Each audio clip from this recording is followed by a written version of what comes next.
احنا هنا في منطقة الحسيم، وانا طول عمري دايما بقول المناطق الجبلية بيكون فيها اسرار كبيرة جدا جدا تنفع البشرية، وخصوصا في النباتات. جينا هنا في منطقة بعيدة في وسط الجبال، بوسكور، منطقة بوسكوي، بوسكورة.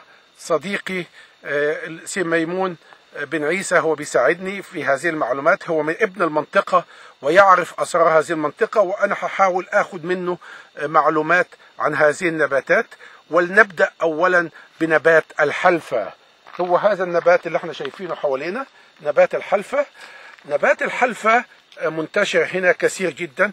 العجيب ان هو بيقول لي ان نبات الحلفة كان بيستعمل في صناعة الأقمشة وفي صناعة الورق، وكان حتى في أيام الاحتلال الأسباني اللي هو كان أعتقد ما بين سنة 1925 و 1955 كان في هنا جوز معامل بتتحول هذه النباتات إلى أقمشة أو إلى ورق، يعني يستغلوهم في الصناعة. للأسف الشديد حاليا لا يوجد استغلال لهذه النباتات، لكن النباتات موجودة. وأنا هخليه هو الأول، أنا هتكلم عن النباتات بصفة عامة، وبعدين هخليه هو يكلمنا بصفة أفضل. تقدر تقول لي على نبات الحلفة؟ أيوة، اتفضل. مهم. بالنسبة للحلفة هذا النبات هذا يعني معروف عندنا في هذه المنطقة ديال الريف، وخاصة بالحسيمة، منطقة إبقوين. منطقة إبقوين هي غنية بهذا النبات، وموجود منتشر. وفي أيام الاستعمار يعني كان الإسبان كيستغل هذا النبات يعني بواحد الصفة يعني مستمرة بدون انقطاع. يعني ما يفوق على ما يزيد على 25 سنة وهو يستغل هذا النبات في صناعة الورق وصناعة القماش. نعم. وحاليا يعني وخا هذه المدة كاع ملي مشى الاخر الاسبانيول من هذه المنطقة هذه، مازال يعني المنطقة غنية، والنبات هذا النبات موجود بكثرة، ولكن للأسف لا يستغل. وهذا هو نبات الحلفة. تعال احنا اسم المنطقة اللي احنا موجودين فيها، المنطقة دي اسمها بوسكور. منطقة بوسكور، وهي منطقة يعني شواطئ، منطقة سياحية، منطقة جميلة جدا. بالأخص يعني المنطقة والشاطئ المفضل عند الملك محمد السادس. نعم. وهو يعني نحن موجودين حاليا بقرب شاطئ بوسكور. نعم. بعض أمطار تفصلنا مع هذه المنطقة فين رانا حالنا، والمنطقة فين كاين. نكمل النباتات، لأن هنا في أشياء أخرى عجيبة. أنا شفت دلوقتي هذا النبات اسمه أزير. هذا النبات هذا اسمه أزير. نعم. وعنده رائحة أنا شميت رائحة عظيمة يعني. ويستعمل في صناعة الأدوية. نعم. وفي صناعة العطور. نعم. وفي عدة يعني صناعات فيش كيتستعمل. اسمه أزير. نعم. وتستعملوه هنا مع الشاي؟ يعني يؤخذ مع الشاي. وتقدر ديروا حتى في الحلويات. والله يا نعم. لا، الرائحة بتاعته طيبة جدا. الواحد لما بياخد شوية ويعملهم في ايده كده. احسن العطور يا سلام غالية يا سلام من أزير. سبحان الله. وهو هنا موجود امامنا برضه بكثرة. يعني ولا مشينا دابا من هنا نعم. على هذا الطريق هذه نلقاو غير هو. شوف هنا راه غير من دابا الكاميرا هنا، شوف هنا تلقاه غير هو مثلا. هو شتي هو اعمل له شويه في ايدك كده. هو رائحته رائحه طيبه طيبه جدا. نعم. طيب ناخد، يبقى احنا خدنا نبات الحلفة ونبات الأزير. تعال ناخد نبات ثالث شكله كده عجيب شوية. هذا اسمته باللهجة الريفية. نعم. مجرمان باللهجة الريفية. بلهجة الريف. أهل الريف هم سكان شمال المغرب. نعم. أصليون للمغرب. كلمة الريف الريف يعني هي كلمة مرادفة للأمازيغ الذين يسكنون في جبال الأرياف. نعم. تماما تماما. نعم. المهم هذا النبات نعم. بالنسبه لهذا النبات اللي قلت لك دابا ماكرامان، نعم. حتى هو كيستعمل في صناعه الادويه. نعم.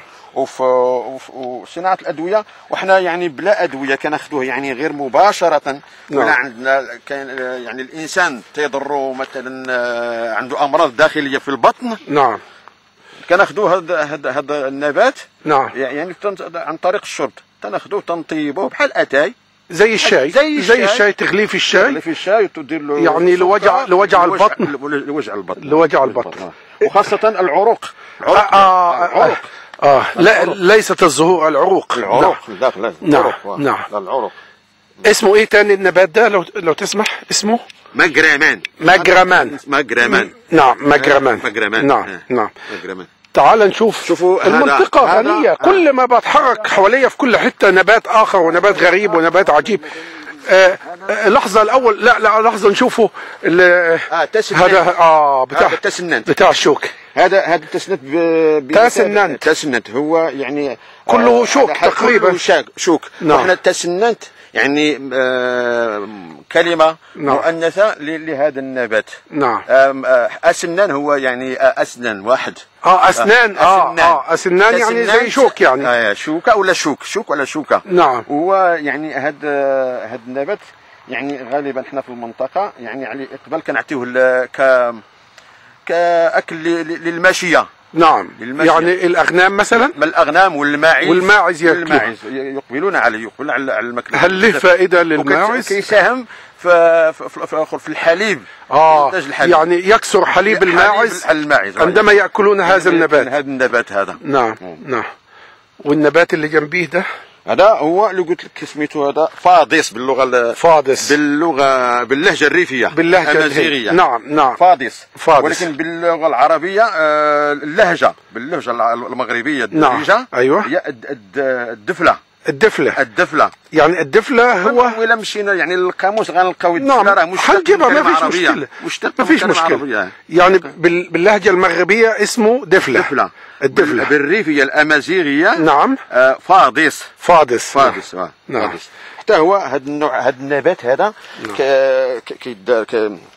كيساهم في الانتاج ديال الادويه، في صناعه الادويه. حتى يعني هو يستعمل في صناعه الادويه بكثره. وحتى في الصناعه ديال العطور، لان حتى هو عنده رائحه زكيه. نعم. اما الواحد يدعكه كده في نفسه في ايده. نعم. شموته الله. يعني واحد الريحه يعني طيبه. نعم. طيبه. لا المنطقة فعلا مليئة بالنباتات. غنية المنطقة غنية بالنباتات، ومنطقة جبلية. الأول الهواء هنا نقي جدا، ما فيش أي تلوث، ما فيش أي. وعلى بهذه الامتيازات اللي عندنا الجو ديال هذا المطاع، ديك الشيء راه يعني السلطان خدا وفضل واختار هذا المطاع لاجل يعني كمكان للسياحه ديالو ولا الراحه ديالو. نبصوا هنا في الجبال، مناطق جبليه رائعه وبعض البيوت القليله، لكن النباتات البريه تكسو المكان فعلا. أنا بزور الحسيمة الآن للمرة الثانية. نعم. ومستمتع جدا بوجودي هنا في الحسيمة وفي أهل الحسيمة، وكل مرة أتعلم أشياء جديدة ونباتات جديدة.